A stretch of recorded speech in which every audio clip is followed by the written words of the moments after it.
The fastest way to the heart of a country is through its food. And street food is the bullet train to the most authentic and delicious discovery. International street foods run the gamut from gourmet. It's got a super splendid ocean flavor to it. To adventurous. I love worms. It's a bamboo worm.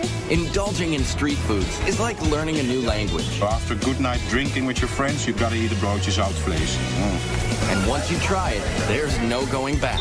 It gives you a bit of a kick, and it's quite addictive. So forget the restaurant menus and lace up those walking shoes for the best, cheapest, and most fascinating eats on the streets around the world. Hi.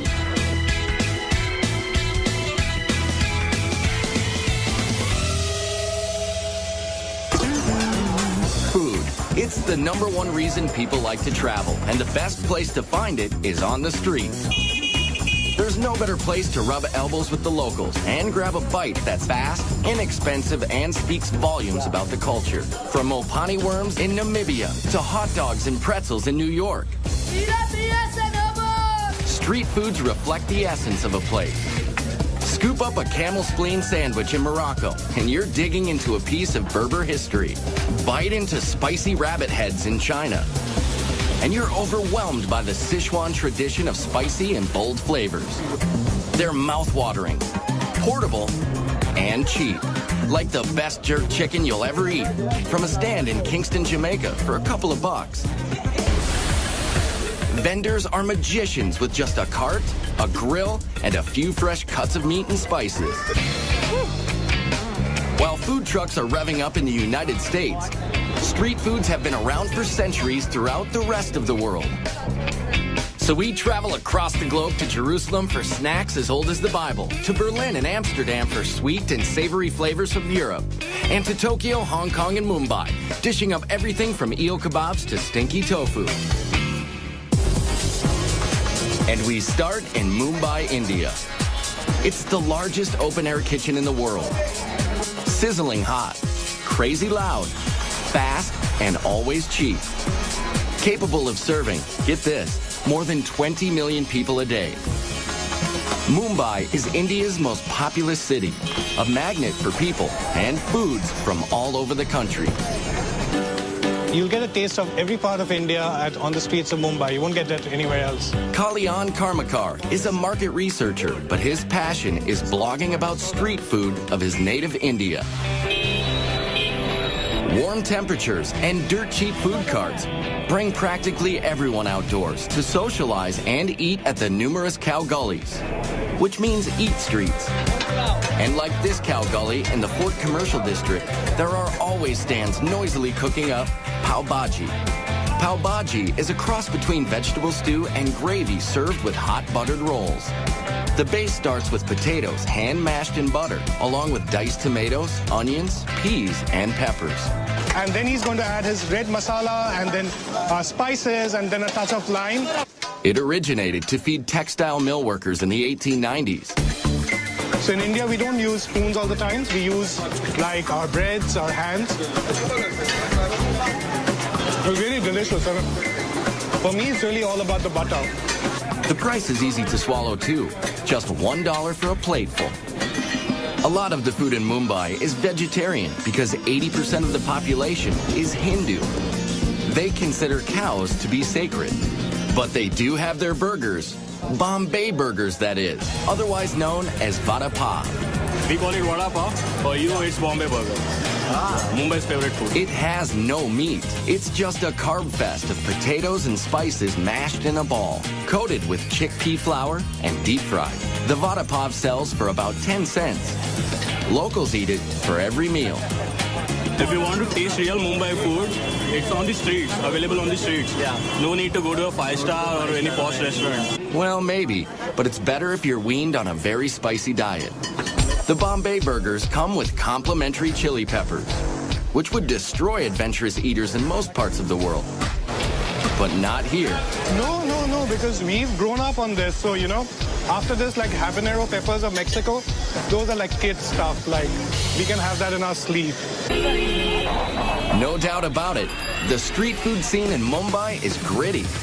Takeout is wrapped in newspaper.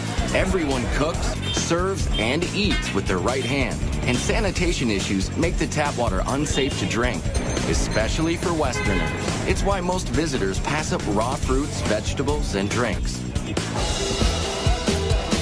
While there are eat streets all over Mumbai, you'll only find meat dishes in a handful of Muslim areas, like Bendi Bazaar in the oldest part of South Mumbai. It's home to the Borhi Mahalla neighborhood, with dozens of stands and holes in the wall where rich and poor rub elbows and break bread. Starting with the famous Indian flatbread called roti. Here at the Mohammed Khan Bakery, the process hasn't changed in hundreds of years. Whole wheat flour, water, and a pinch of salt. Hand-kneaded, flattened on a cloth-covered bowl, and then slapped inside a clay tandoor oven. Like even the aroma, it just makes you smile. I mean, this is like what bread was meant to be. They ship rotis all over India. And just down the block to this shop, cooking barahandi, or 12 vessels. Naheem Hyatt's family has owned this place for 3 generations, where they've got cow, goat, and lamb feet, rumps, brains, and bone marrow, simmering in curries and sauces all day. It takes 12 hours to get cooked. We put up the recipe in the morning, then we arrange it in the evening. Kalyan is joined by Mr. Mohsin. He's, one of the regulars here.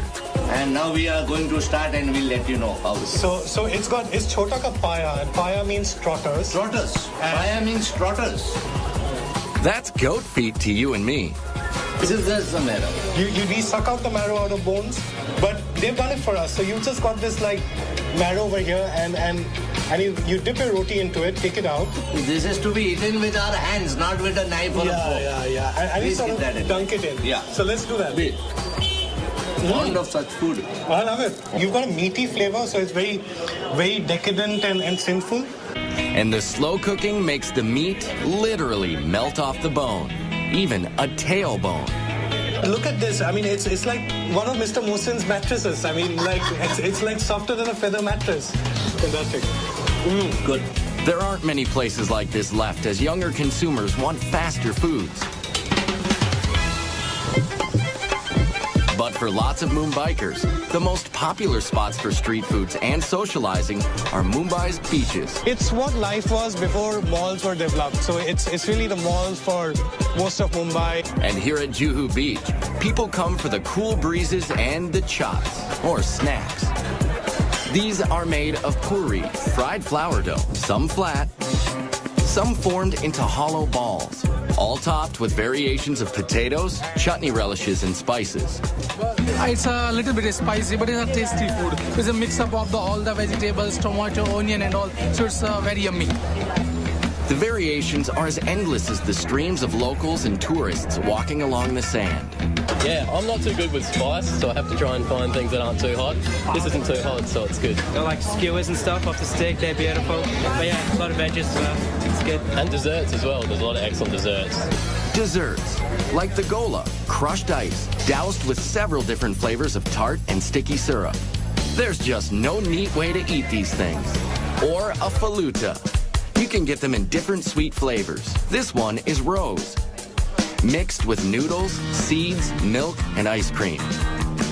Hard to tell whether to use a straw or a fork. And to top off a night at Juhu Beach, there are prawns, a beetle leaf stuffed with dried fruits and spices. And it's a digestive and a slight, it gives you a bit of a kick.